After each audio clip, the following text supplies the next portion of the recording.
mwana ari kunzi akabviswa mapatsi. Vakati no, ndikati plus mwana ari kunzi anga aputika maziso, anga aibva skin ine madusu mablisters. Saka vakanditi no, mwana haana kubviswa mapatsi mama. Postmortem result tinaro, mwana akarohwa musoro nechekugotsi, I think so, ndoronda raainaro. And then ini ndandanzwa kuti ane ronda apa panzarisi apa pachest, akakuzvuka chest. And then ziso ranga rakakuzvuka, saka ndofunga rinenge rakaita kakubuda muposition.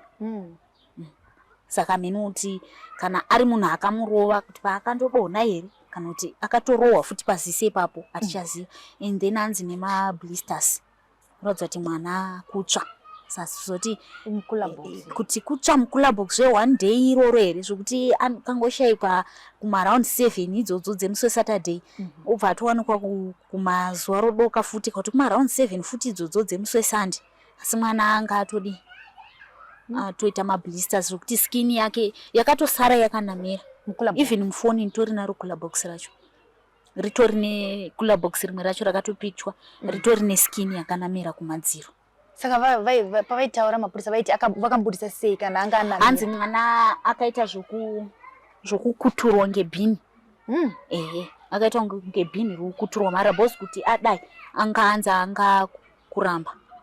Saka vakaita wokubheura udaiswa. Ndokubuda kwakaita mwana. These and more stories. Tune into Zim Newsbeat TV with Robert Tafumani.